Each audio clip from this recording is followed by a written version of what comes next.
This podcast is part of the Big Heads Media Podcast Network. Go to bigheadsmedia.com for more great podcasts.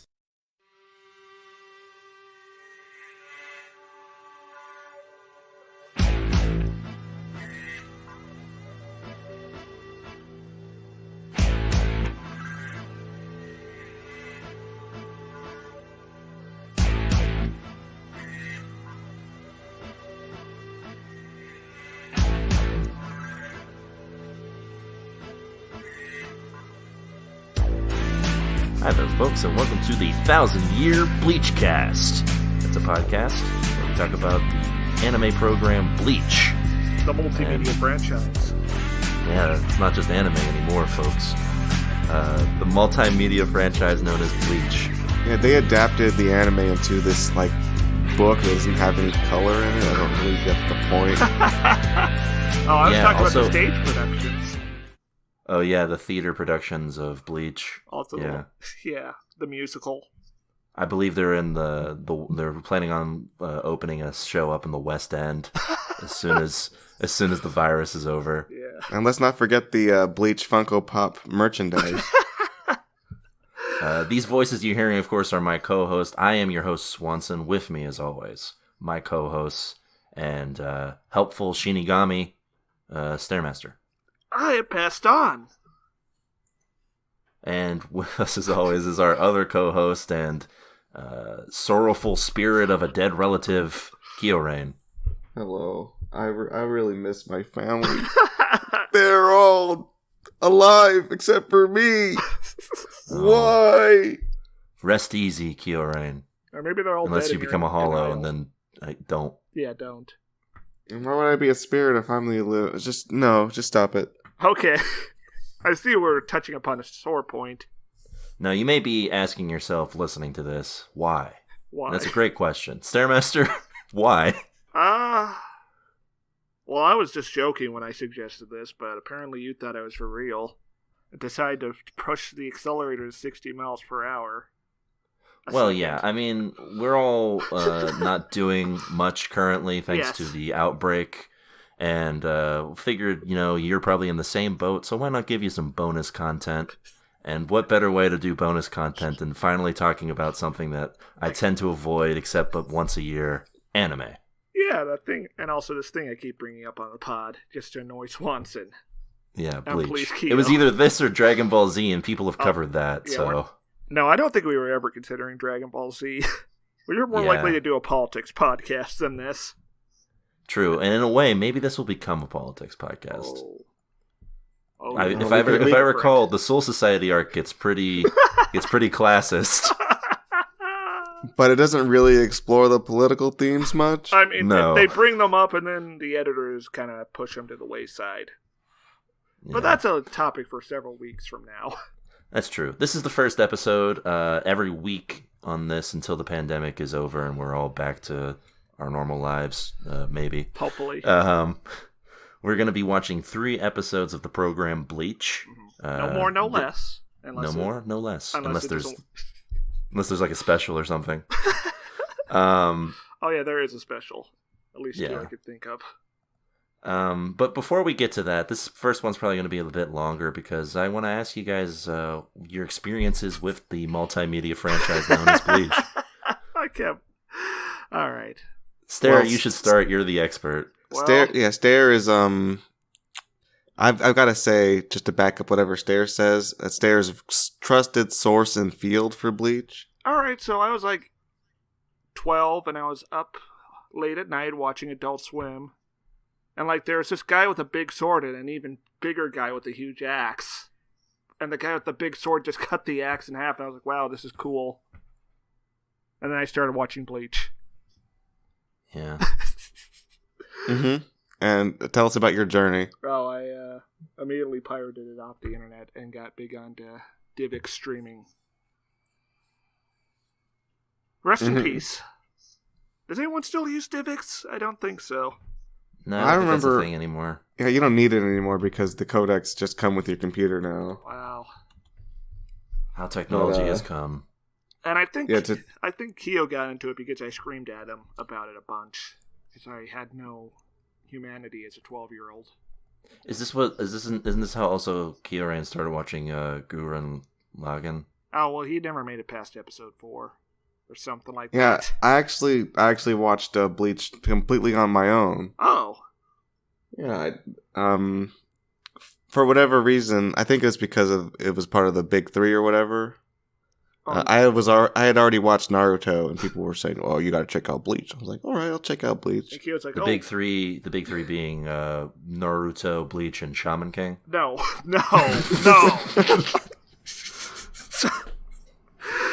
The big I three know it's One Piece. Yes, I know. The big 3 for the unaffiliated refers to a period in Shonen Jump history, the popular manga magazine published in Japan on a weekly basis, where the big 3 were the 3 biggest sellers of graphic novel volumes were Bleach, One Piece, and Naruto. And they had an outsized cultural following. Yeah, now only one of those is still running. Yeah, and the runner-ups in Shonen Jump don't have as big a cultural phenomenon behind them. Like, all 3 of these were as big as Dragon Ball Z in Japan. Bleach was a pretty big deal, huh? Yes. Yeah, and I liked it a lot back in the day, and then I watched it until I stopped watching it. Fun fact. I gave up on it. Fun fact, the only reason Bleach got published in Shonen Jump was because of a letter of encouragement from Akira Toriyama to the author, Kibo Taito. Ooh, telling him to keep going after his pilot chapter had been rejected. That's really hard. Where they are now. Yeah. Well, you can't. This also comes. Yes. This also comes on the heels of the announcement that Bleach is actually being brought back for a final adaptation. Arc. Yeah. Maybe there'll be some other stuff. Who knows? Yeah, because the anime was sort of like abruptly canceled before the manga was finished. And there's a new manga by the author in the same universe. We'll see how much that ties in. Interesting. Get it? As for my Bleach experiences, this might surprise you guys, but I was actually kind of into Bleach for a while. I was probably like 14 or 15. Yes, we all were.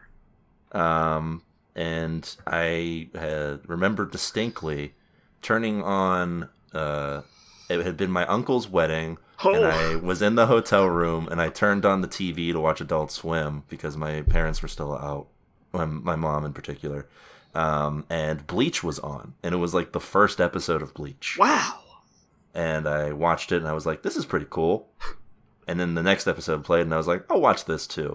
And then whenever it was on Adult Swim, I would just watch it. Wow. How far did you get? I got to about the end of the Soul Society arc when Aizen shows up. Oh. So yeah, that's probably what's that, for season the best. 3? Yes, well, in America, yeah. Oh, yeah, that's another thing. This show went just broadcasted week to week with no interruptions, which might cause some problems later on. Oh? Yeah. Is that a normal thing? Not anymore. I think most animes do a 26 or 13 episode season.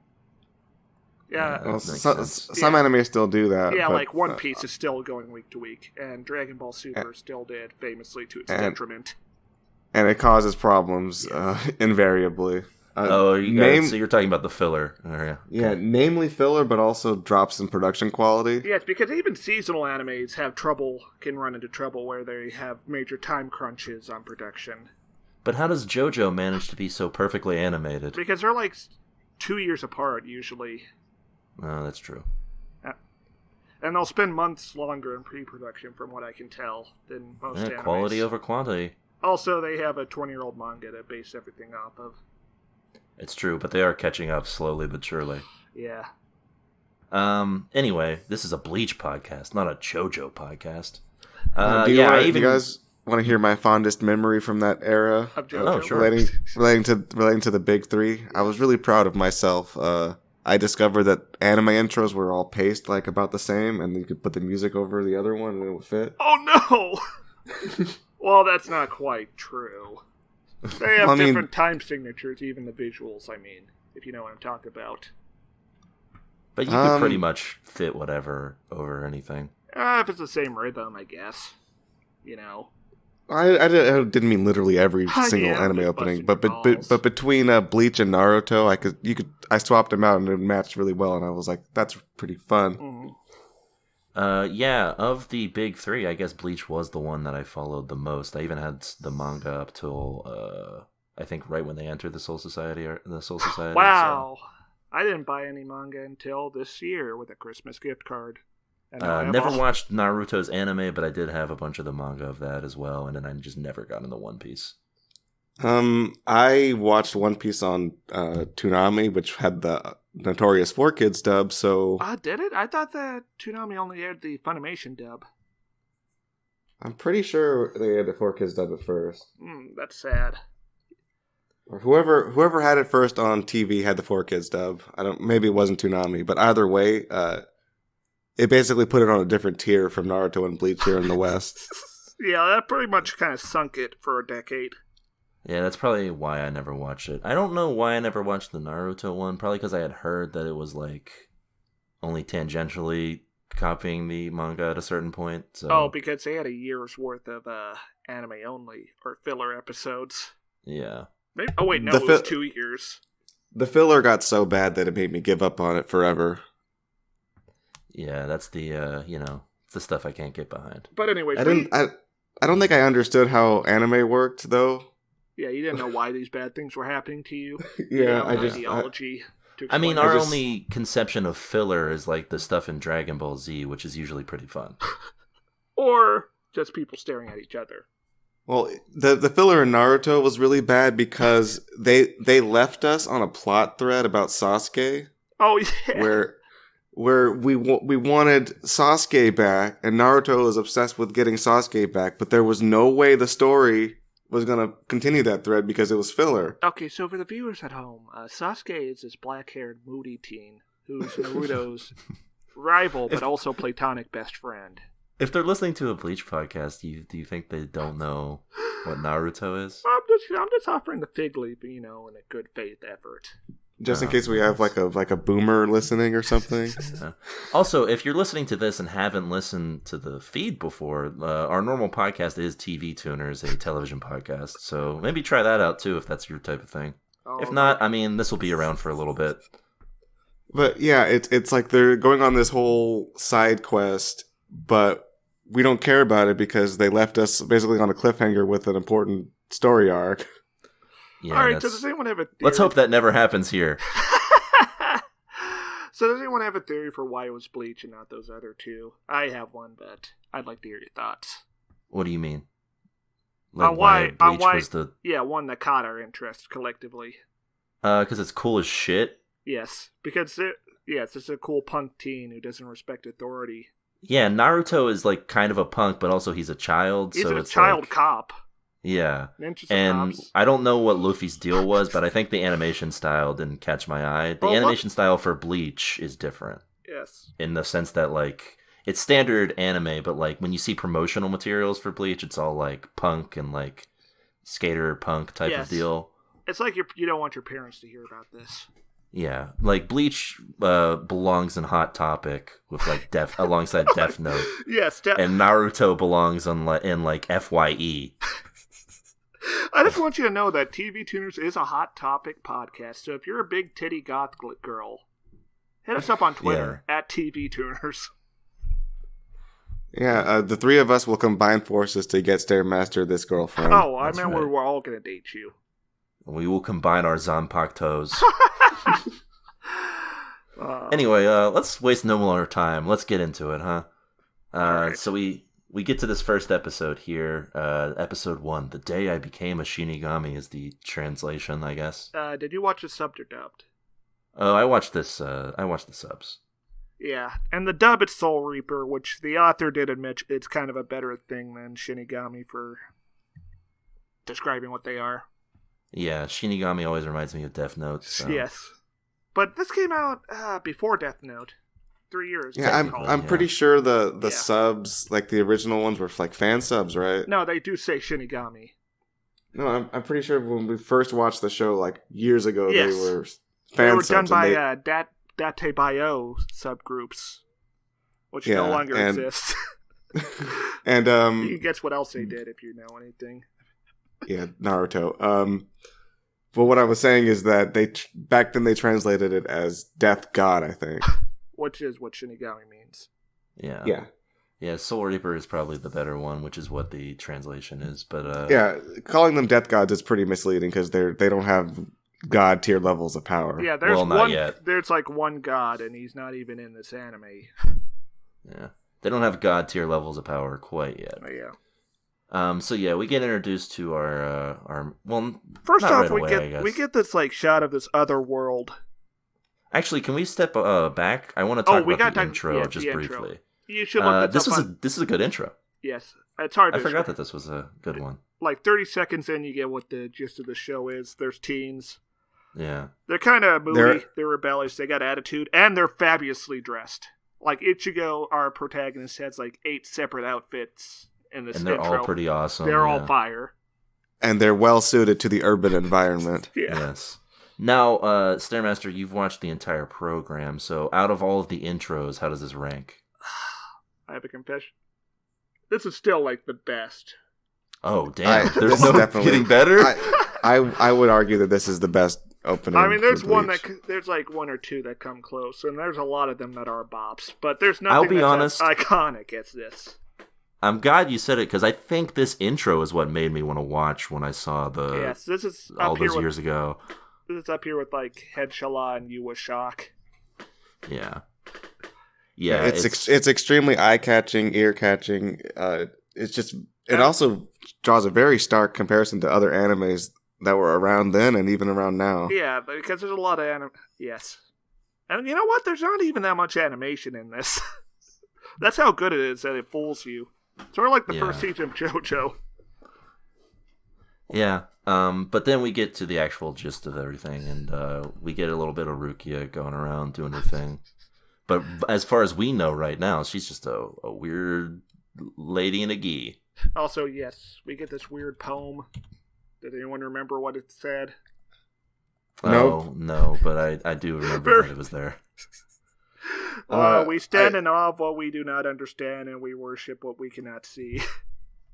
I got that from straight from memory, by the way. Yeah, what does that mean? Explain that to me. Yeah, elaborate on that. Is that like T.S. Eliot? Yes. Famous Japanese poet? I have no idea what it means. Well, I mean, I sort of do, but I don't know why it's there. Is it in the manga? Yes. Okay, all the volume covers have a poem on the back. I don't remember this. Yeah.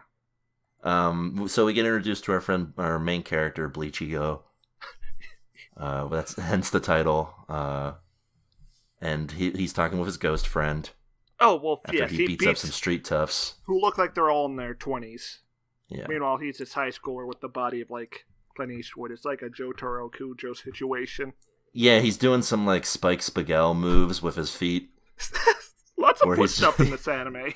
Yeah, he's just kicking him in the face.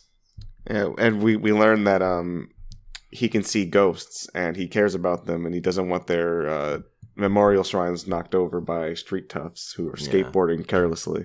He's very tough, but he's got a heart of gold, you see. Oh, just like me. Yeah, and then he goes home, and he gets drop-kicked in the face by his father.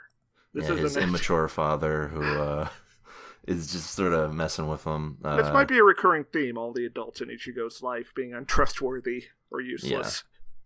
Yeah. Maybe. Meanwhile, his younger sister is the voice of reason in the household. Yeah. There's also his other sister who also sees spirits but doesn't believe they exist. She doesn't want to. Because she's got some false logic going on in her mind where she says if she doesn't believe they exist, they don't. Out of mind, out of trouble? Ooh, we'll see. I think that's the mindset of a lot of people in this world. Yes. And by this world, I mean the world we live in, not the anime world. It would have to be because... I guess not in the anime world. In the anime world, it would have to be for sure because these buildings are getting destroyed all the fucking time. Well, they think it's like some kind of weird explosives or something. Yeah, well, they got an explanation. There's like a police state rewriting people's memories. Yeah, we'll get to that. So I do like this sort of odd off the cuff way that they reveal that his mom is dead, where Ichigo goes to his room to sleep and his dad is just crying in front of a portrait of his mother because his children don't respect him. This is like a poster, like a Mao Zedong. Yeah, it's like a 6 feet tall poster on their wall. Which, I mean, in Asian cultures, having a photo of like a dead one as a shrine is normal, but not. Obviously, this is ridiculous. Yeah, and the kids even pointed out that it's ridiculous. That's one thing. That's one thing I remember about Bleach. A lot more of its comedy landed than other anime, which for some reason couldn't cross that cultural barrier. Yeah. Yeah, it's nice that the comedy still sort of seems to work in this for the most part. Yeah, the comedy is more rooted in just kind of a cartooniness. Yeah. Well, yes, exploring how absurd this reality is with more naturalistic characters in these extreme situations. And then Ichigo wakes up the next day, goes on with his life. And watches this 9/11 unfold in the city streets. Yeah.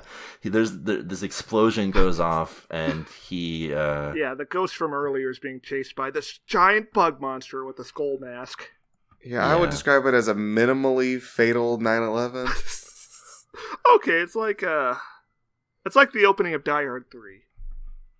I don't know if anyone actually dies necessarily from this, but they never really state if people die from these attacks. That Hollow did die. Well, yeah, but I mean, if people like die when this Hollow is like going through buildings and shit. Yeah, they never really focus on that, probably. Well, they do mention that Hollows kill people if they're like loved ones. Well, yeah, because we get to that later. Yeah. But it looked like collateral damage, though. It looked like it was just kind of clawing buildings a bit. Yeah. But Ichigo is thoroughly shook, as I would be if I saw a giant, a monster from what looks to be Naked Lunch driving through the... By the way, this scene was not in the manga. Oh, no? No. The manga just cuts from him going to his bed to Rukia showing up in his bedroom, which we're right now.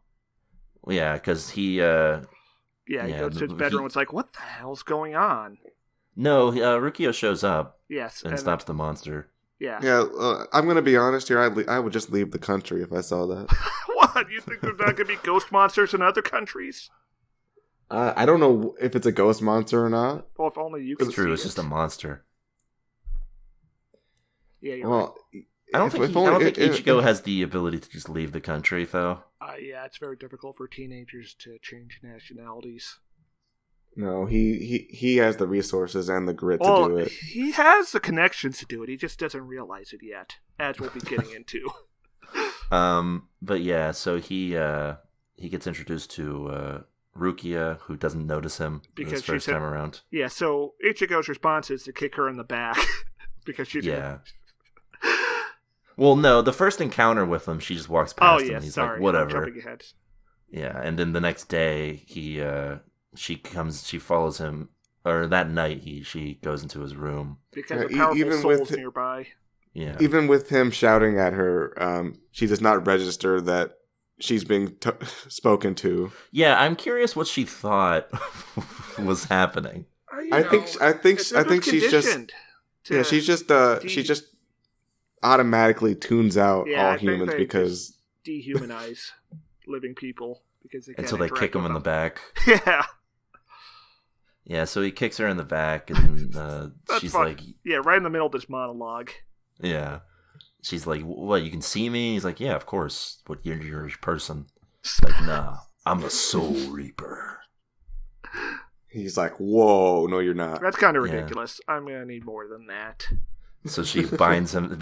She binds his soul with a spell, and he falls to the ground. And then she draws some nice little bunny rabbits to explain the spiritual ecology of the world. He makes fun of her drawings, but I mean, they're not bad. Well, it's more of the art style she uses. Because of the little cartoon rabbits. It's really childish for somebody who's supposed to be a Soul Reaper. Yes. Yeah. Now, get the exposition out of the way here, Starmaster. So, do you want to elaborate on the what this is for people who might be never watching Bleach before? There's these souls that don't go to the afterlife because of their lingering attachments. So the Shinigami have to show up and push them along to the next world. And if they don't, they'll be consumed by their lingering attachments and become hollow. Yeah, that's pretty much the gist of it. That's what's happening to me. Yeah.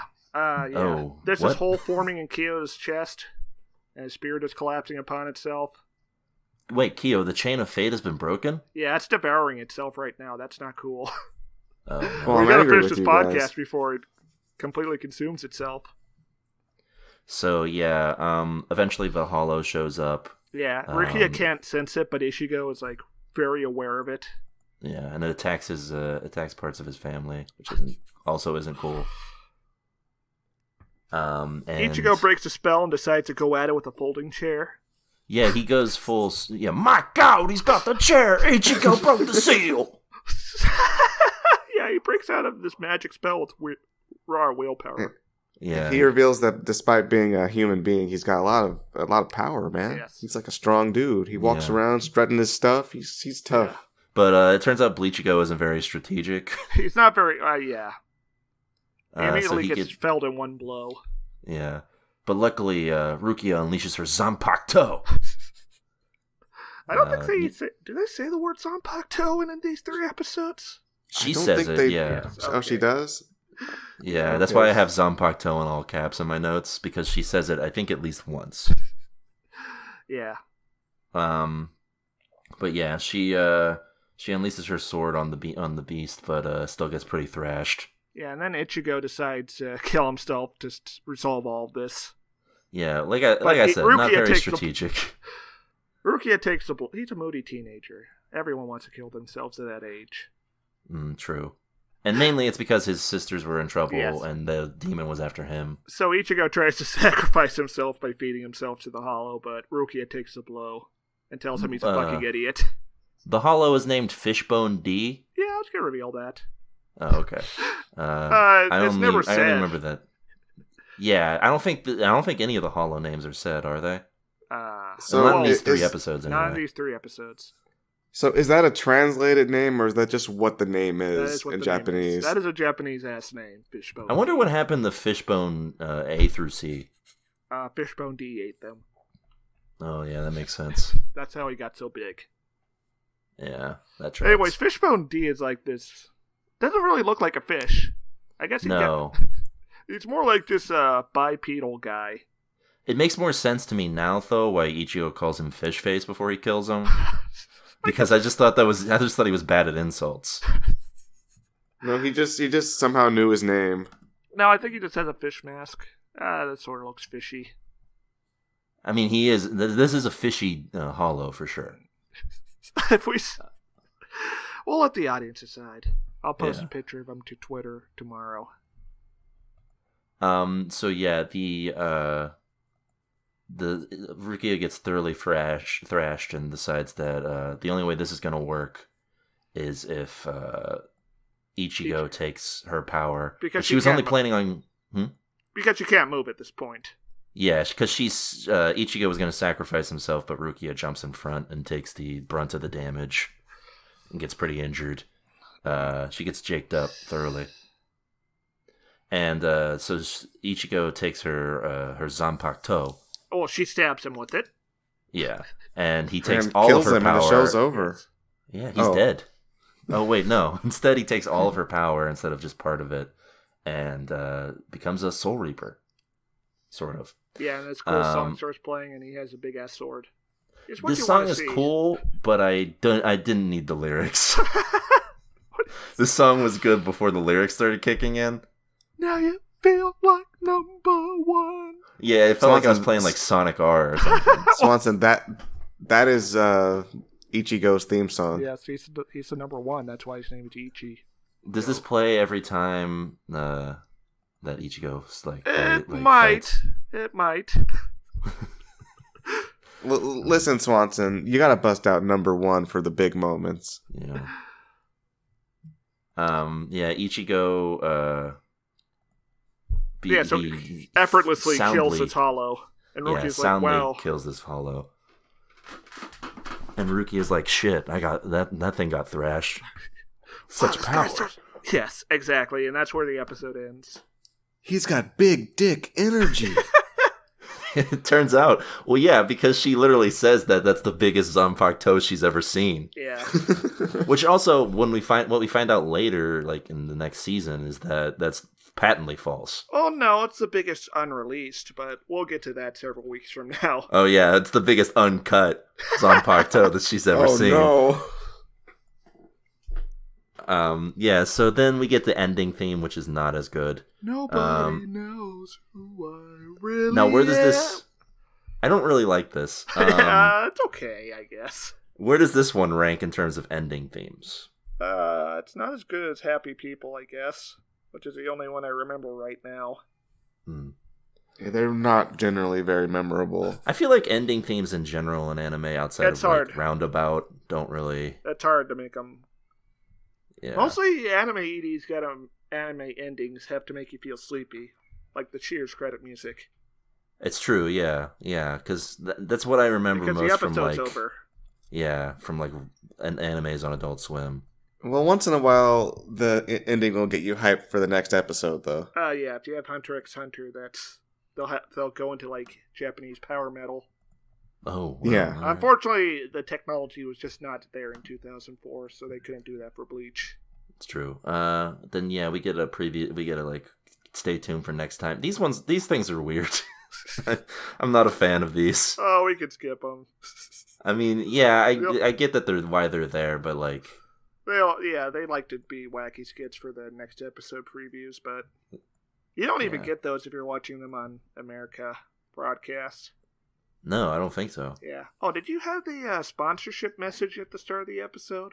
Or it's just the lion I guy's don't face think. screaming with no text while there's a little... Oh, okay. No. I watched this on Crunchyroll though. So did I. Yes, I watched it on a legitimate source. Yes. Why wouldn't you? It's available on 2 legitimate sources. Anyways, episode 2, we get a whole lot of gaslighting. Yes, episode 2 entitled "A Shinigami's Work." Yeah, there's a good bit of gaslighting in this episode. Ichigo wakes up and nobody in his family remembers what happened. Yeah, They all think a truck hit the clinic. yeah, By the and way, when you he think lives- about it, Yeah. We haven't mentioned he lives in like a clinic? Like yeah, upstairs? his dad runs like a hospital downstairs, I guess. One of those small time ones. Yeah, Do we have...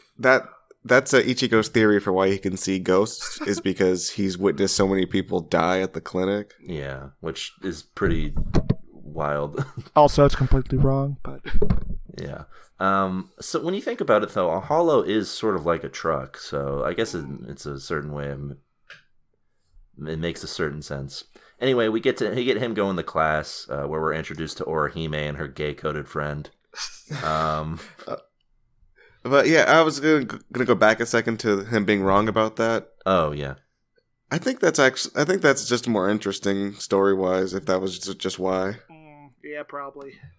Yeah, as far as I can remember from what I've heard, things get pretty ridiculous in terms of his backstory. So I think Bleach has a big problem with that shows with mysteries have, and it's that having the mystery is more interesting than knowing the answer. yeah. Yeah, that's a later subject, I think.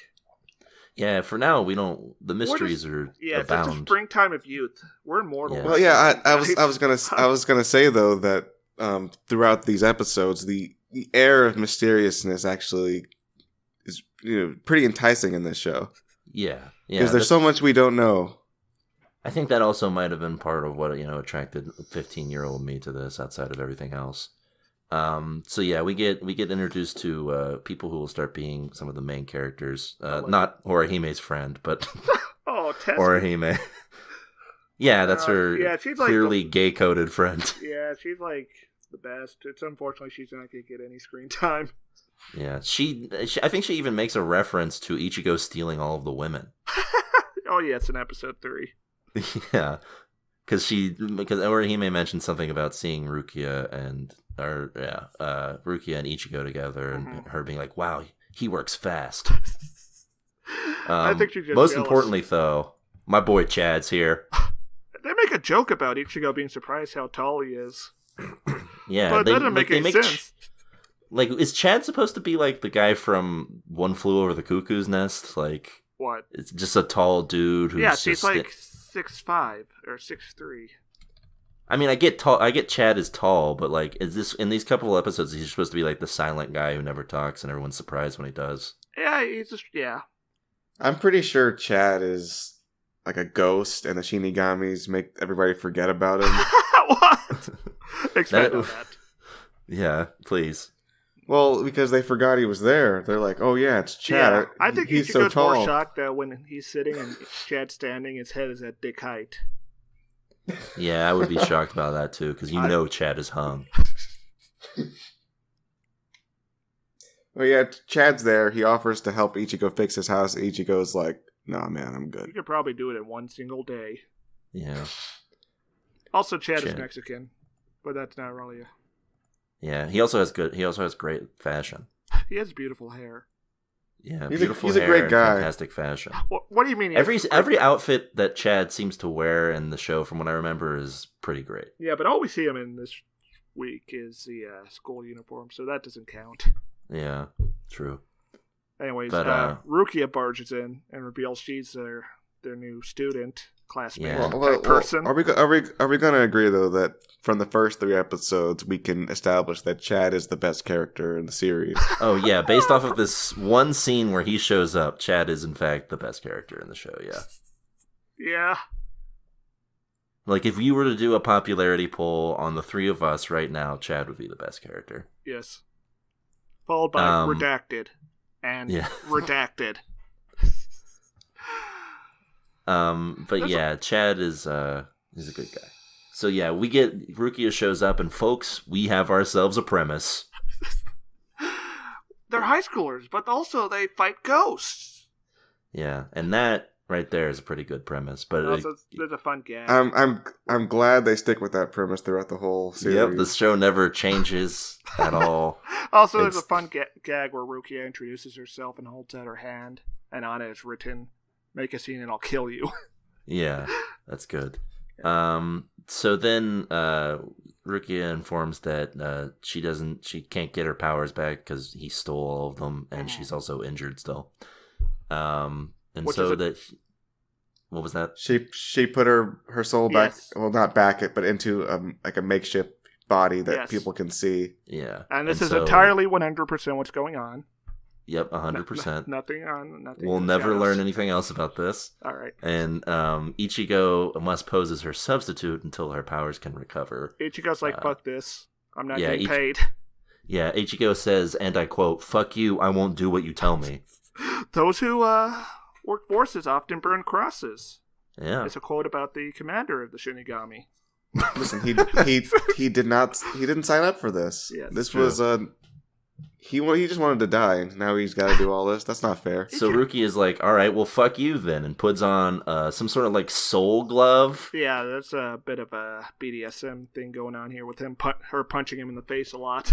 Yeah, this feels very FLCL, in which you have to like hit someone in the head in order to get the special powers from the person. A little bit. Anyway, she takes him. I want that glove. That's a cool glove. Yeah, there's a nice little skull on it and everything. Yeah, I would wear that. It's fingerless, by the way. Anyway, she takes him to the park where this spirit is being chased by the Obama spider. Oh, yeah. Before we get there, there's something I noticed that I thought was interesting, which is that when she got an order, it's on her phone via text message. Did the Soul Society just send in orders via text? Yes, they've got cell phones, but they don't have potable water. That's what it sounds like priorities are pretty messed up over there in the Soul Society. I was already a little skeptical, given that their abbreviation is SS. But... Well, you should look at how the people they fight dress in the final arc. Then you rethink things.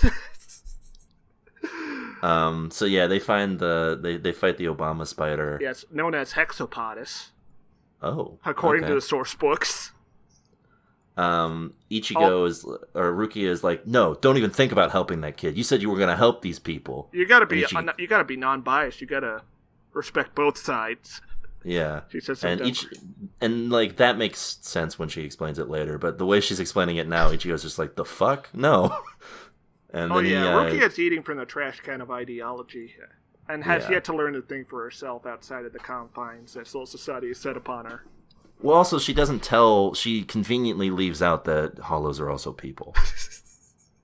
Yeah. So Ichigo just thinks they're monsters. Yeah, so anyways, Ichigo cuts the fuck out of this Hexapodus. Yeah, and it like disappears for a little bit. And Ichigo's like, I only did it because this was happening in front of me. Fuck you. Yeah, Yeah. and then it shows up to try and get the surprise on him, and he's like, fuck you. He just stabs it through the mouth like a cool guy. This is cool. He's a cool guy. So they're making their way back. Ichigo's wearing a cool shirt. Yes. But it's is maybe too short for him. Is this the one with Yeah, the flag? but it's also like a bit too short for him because there's definitely like some midriff going on there, which I don't think he's trying to pull off. I don't think 15-year-olds should be showing midriff. No, I don't think. Yeah, what flag is that? I don't know. I think it's like Azerbaijani.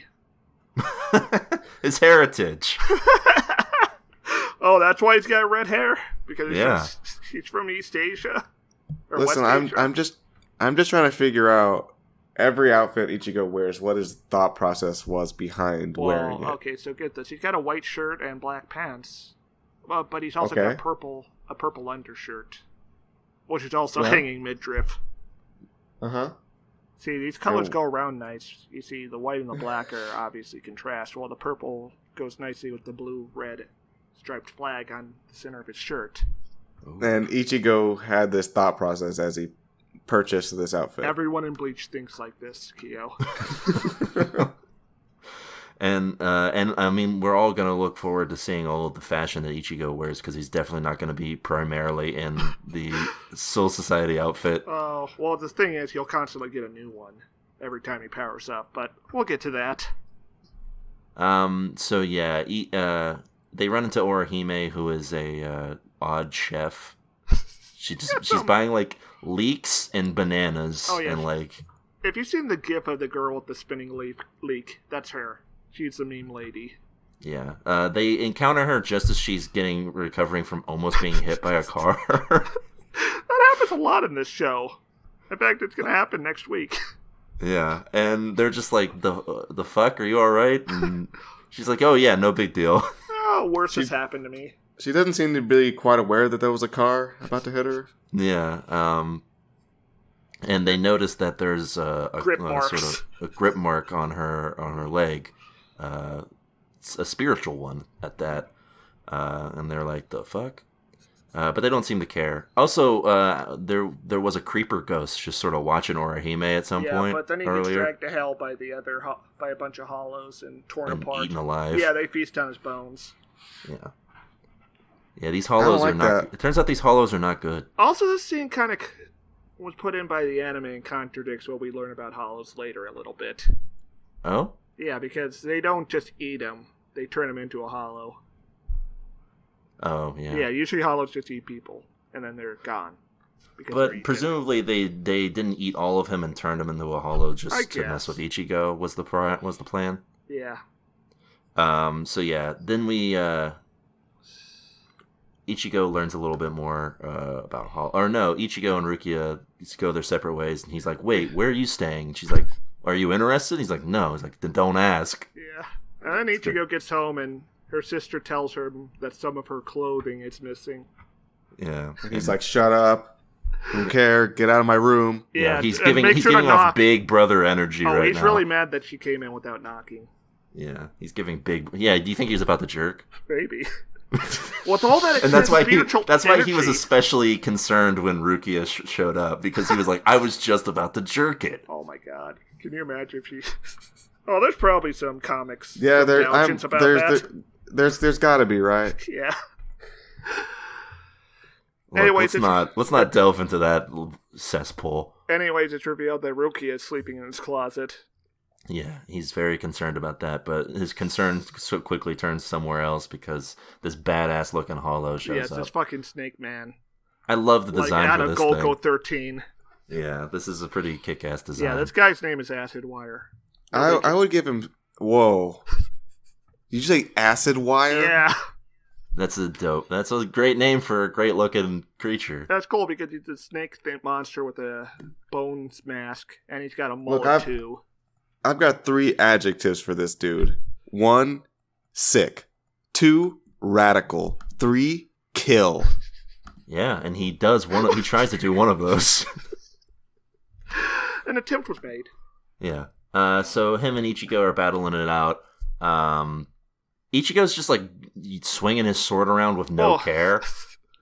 Yeah, I think the implication here is that, he has no training whatsoever. Yeah, he's like throwing holes in his roof and fucking. But he doesn't hit the thing quite right on the head, and it breaks the mask. And you get to see a human eye underneath it, and Ichigo has immediately an existential crisis. Yeah, Ichigo has some impressive recall memory, I'll say that much, because he sees an eye and some hair and is like, that was Orihime's brother. I saw him once 3 years ago. As he was dying. I'm going to give him the benefit of the doubt to remember somebody's dying face, I guess. Yeah, maybe. Yeah, I guess. But yeah, he explains... probably sticks with you pretty well, right? Yeah. Yes.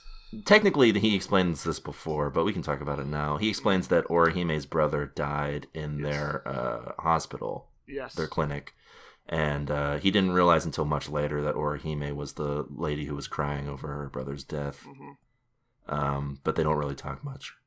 And then, he's pretty shocked to find this out, and that's when Rukia drops the bombshell that hollows are humans. And then we get Orihime at her place. She just lives on her own, which is one of these anime things that I don't understand. Yeah. I Just guess teenagers living on their own.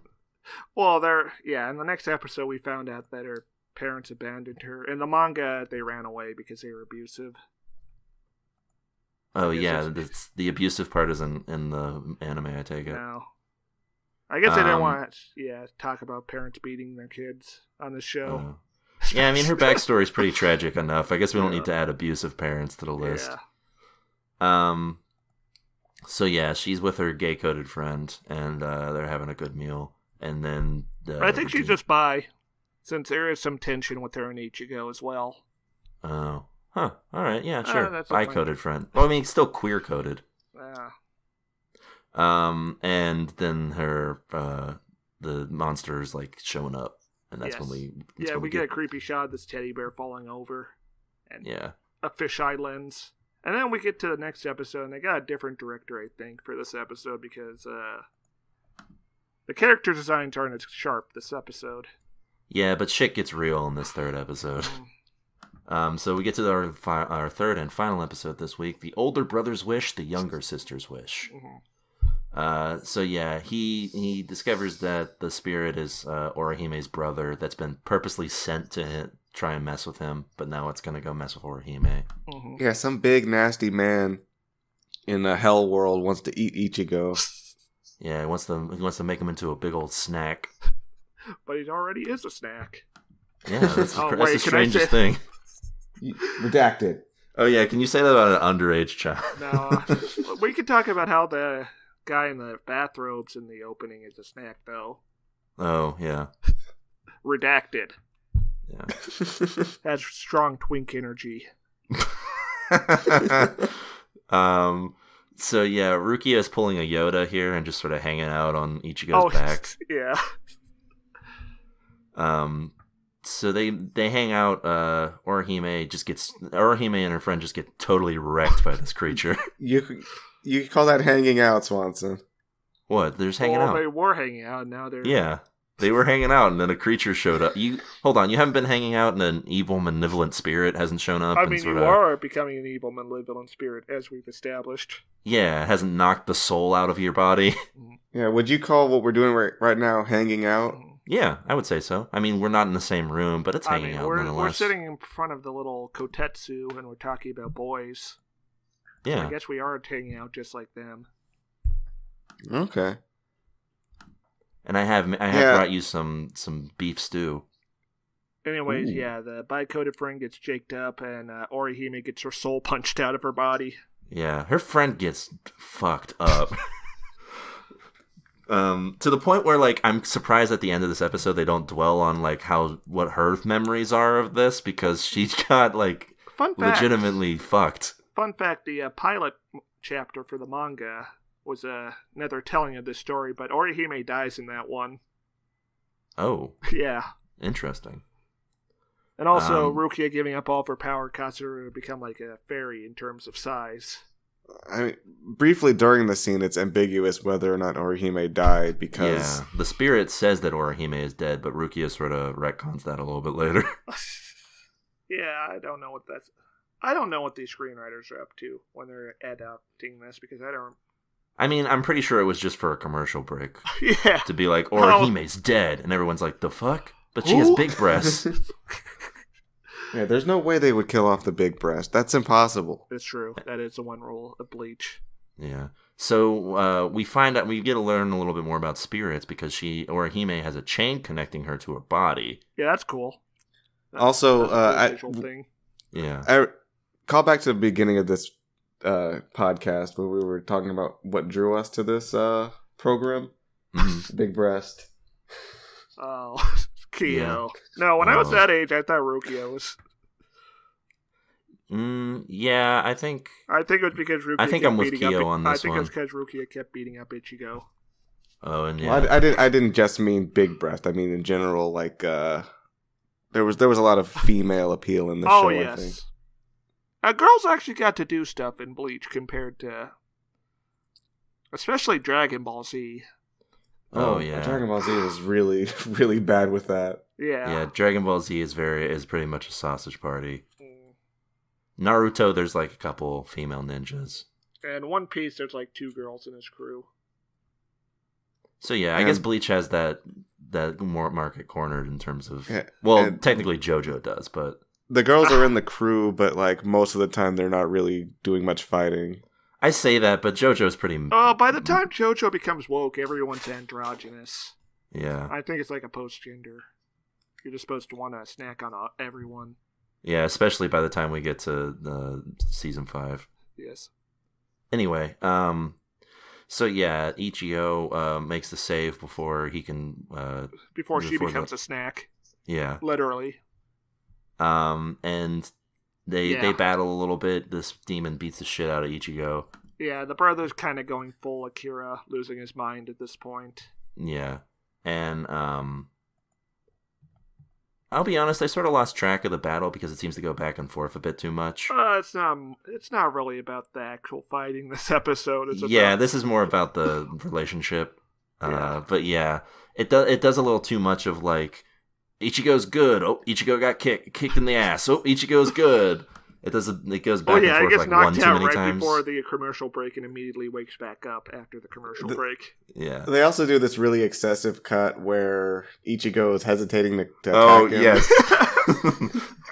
Where they have the same 2 frames back to back for like a solid 30 seconds. Yeah, I told you that the quality dropped for this episode.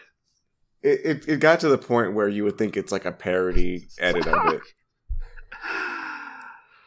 Yeah, it was pretty bad. Like I noticed that they did stuff like that in like the first episode a little bit, but like at least there was dialogue covering it up. Yeah. In this one, it's just like silence before Ruki is like, "Why are you hesitating?" Yeah. I'm like, oh, that's what that was? It was him hesitating? That was actually right before or right after we got woke Ichigo too, where the demon says that Orihime's his, and he's like, Orihime's her own person. Yeah. Which is, I mean, for 2004, that's pretty woke. For 2004 anime, especially. Yeah. So he battles him a little bit more, but then he starts fighting with himself. The human inside of the hollow fights, and that's when things start getting real heavy. The Orihime pulls a Rukia, and jumps in the way and gets thrashed up. She almost gets bitten in half. Yeah, and then the monster reverts back to her brother, and the mask breaks off, and he's sober for the moment. They have a heart to heart, and we get a bit of an explanation as to why he was being a creeper. Right? Yeah, she sort of got over his death, but never. Yeah, she stopped praying to his memory every day. Yeah, and that set him off. It was all because when he was dying, she was begging him not to leave, so he lingered. And then he stabs himself with Ichigo's sword. Yeah, it gets pretty wild. This was heavier than I was expecting, I'll be honest. Also, this is the cartoon for children. Ostensibly, yeah. Yes. So then he goes back. Yeah, he moves on to the Soul Society. Yeah, and then Rukia Men in Black's Orihime. So that's what I was about to say. Is that the Soul Society is pretty much just the Men in Black, except instead of a flash, it's this very ominous gas of smoke.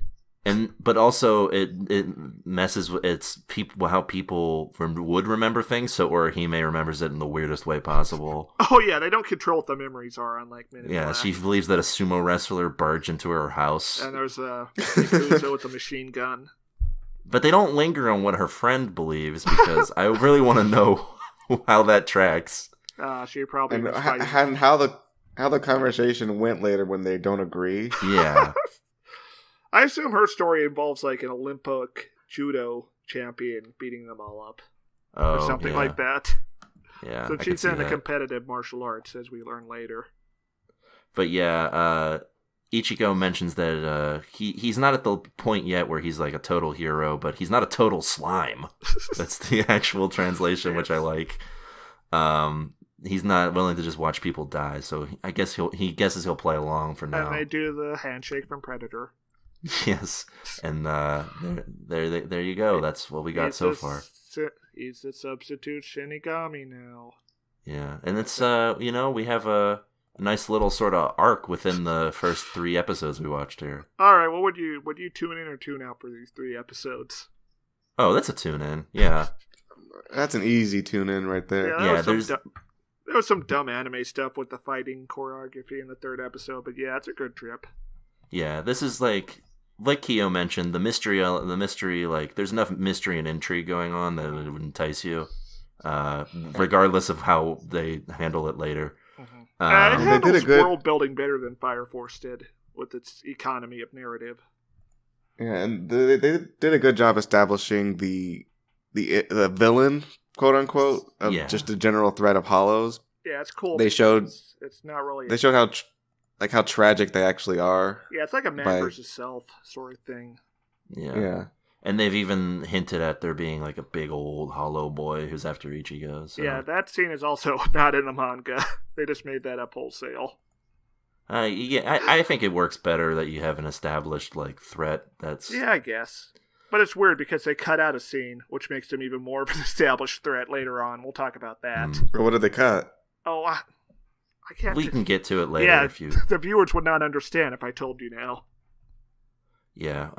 So this is going to be a weekly thing that you guys can look forward to until whenever we're back to some semblance of normality. Yeah, once the shelter-in-place orders to go away. That'll probably be the end of this. And once martial law gets lifted. Martial law starring Sammo Hung. Yeah. Yeah, right now there are Soul Reapers patrolling the streets, making sure no one is out after a certain time. Oh yeah, there's so many hollows. Yeah.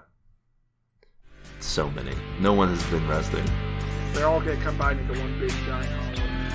Bad, trust me. Anyway, next week we got our boy Chad is front and center. Yes!